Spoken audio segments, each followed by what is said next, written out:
Hello বন্ধুরা, তো চলে এসেছি আবার একটি বিশেষ গুরুত্বপূর্ণ আপডেট নিয়ে। তো 2023 সালে টেট পরীক্ষা হয় এবং 2022 সালে টেট পরীক্ষা হয়। 2022-এর টেটের যে রেজাল্ট সেটা কিন্তু পাবলিশড হয়ে গেছে এবং 2023-এর কিন্তু এখনও রেজাল্ট পাবলিশড হয়নি। তো প্রথমত যে 2023-এ সেটার রেজাল্ট কবে পাবলিশড হবে বা আউট হবে, তো এটার একটা কোশ্চেন সবার মনে আছে। তো এরপরে তাছাড়াও আছে যে সমস্ত কেসগুলো ঝুলছে সেগুলো নিয়ে তো অন্যান্য দিন আপডেট দিই। আজকে তবে এইগুলো নিয়ে কিছু বলি তোমাদেরকে এবং কিছু জানাই। তো যেটা জানাবো সেটা কিন্তু যথেষ্ট যুক্তি সাপেক্ষ এবং প্রমাণ সাপেক্ষ। তো 2023 যে টেট পরীক্ষা তার রেজাল্ট কিন্তু খুব শীঘ্রই আসবে।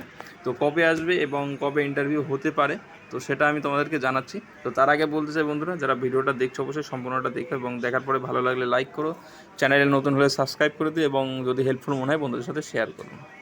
তো চলো মূল যেটা বিষয় যেটা বলছি সেটা দেখা যাক। তো দেখো, তোমাদেরকে কর্মসংস্থানের লাস্ট উইকের যে পেপার কাটিং সেটা তোমাদেরকে দেখাচ্ছি যে 2023 সালে প্রাইমারি টেটের ফল কিন্তু পুজোর আগে বেরোনোর সম্ভাবনা আছে।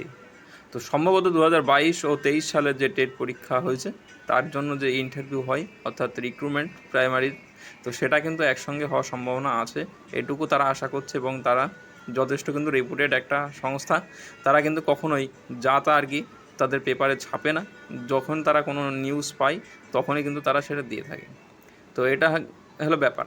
তো এখন 2023 এবং 2022 যারা টেট পাস করে আছো বা 22-এ পাস করে আছে, 23-এ পাস করবে, তারা কিন্তু এই ইন্টারভিউতে বসতে পারবে। এবং আগে যারা আছে তারা তো যেটা আর কি অ্যাজ ওয়েল হয়ে থাকে যেভাবে আর কি নর্মালি, তো সেভাবে কিন্তু তারা পরীক্ষা দিতে পারবে এবং তারা অ্যাটেন্ড করতে পারবে ইন্টারভিউ।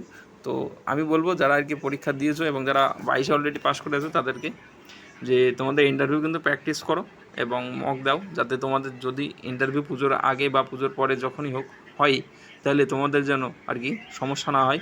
যাদের ডিএলএড কোর্স অলরেডি কমপ্লিট হয়ে তাদের জন্য তো সুবর্ণ সুযোগ, যে যদি পুজোর পরে আর কি তোমাদের ইন্টারভিউ শুরু হয়ে যায় তাহলে কিন্তু কপাল থেকে একটা চাকরি পেয়ে গেলে অনেকই আর কি সুবিধা হবে। তবে যে সমস্ত কেসগুলি আছে আবার এর উপরে কোনো কেস হবে কি না সেটার কোনো গ্যারান্টি নেই। তো যতদিন না রিক্রুটমেন্ট পুরো প্রসেস হচ্ছে, যতদিন না কিছু হচ্ছে, ততদিন কিছু বলা যাচ্ছে না।